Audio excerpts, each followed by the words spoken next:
Et bonjour, bienvenue pour ce débrief de Vivatech 2025. Le salon est plein à craquer, énormément de monde, c'est même des fois compliqué de se déplacer, voire même d'accéder aussi au keynote, comme chaque année malheureusement. Sinon au niveau des stands, des exposants, énormément de délégations étrangères, que ce soit le Canada, le Bangladesh, l'Arabie Saoudite, Dubaï, le Brésil, voilà. Bref, la Corée évidemment, le Japon.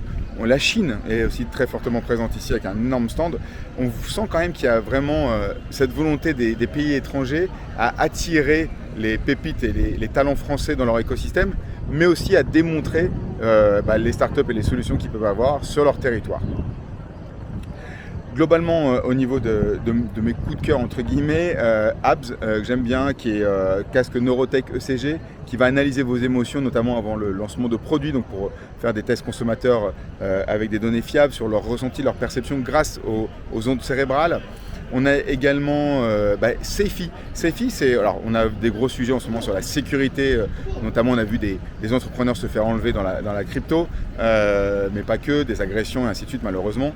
Et bien Safety, c'est un petit boîtier qu'on ajoute à son téléphone et qui va permettre d'avoir une alarme en cas de problème de 105 décibels, mais aussi d'enregistrer ce qui se passe, de filmer, d'enregistrer l'audio et d'assurer une forme de preuve en cas de problème.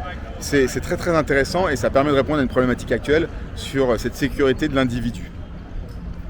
En termes de santé, énormément de startups qui utilisent l'IA pour améliorer et augmenter et accélérer, on va dire, la fabrication de nouvelles thérapies, de nouveaux médicaments, notamment dans les thérapies géniques. Je pense à White Lab Genomics, dont je vous avais déjà parlé dans le débrief l'an dernier, qui s'est accéléré, qui a doublé ses effectifs et qui aujourd'hui travaille sur ce type de thérapie, des thérapies très onéreuses malheureusement encore. Une injection de thérapie génique sur certaines pathologies, ça peut aller de 400 000 $ à 4 millions de $, donc c'est évidemment pas encore remboursé par la sécurité sociale.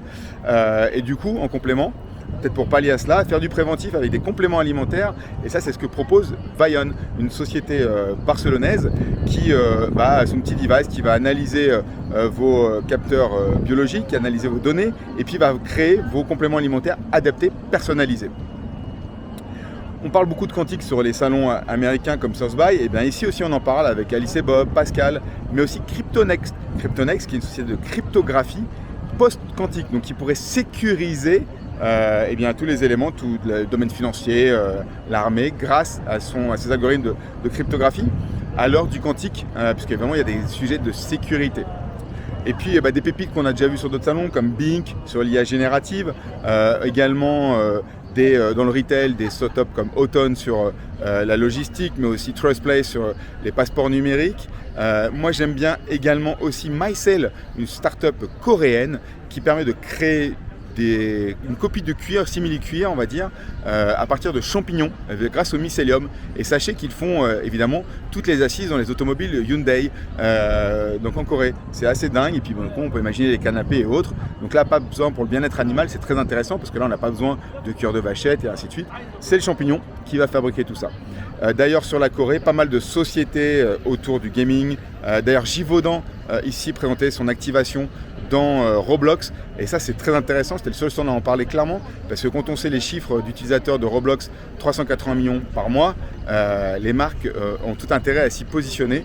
Donc j'ai beaucoup aimé le fait qu'ils mettent en avant ce côté quête autour des parfums, des sens dans Roblox pour attirer les jeunes générations, les Gen Z évidemment. Voilà pour ce débrief global de Vivatech 2025. N'hésitez pas à me contacter si vous voulez des choses beaucoup plus complètes évidemment, beaucoup plus de startups, beaucoup plus de feedback.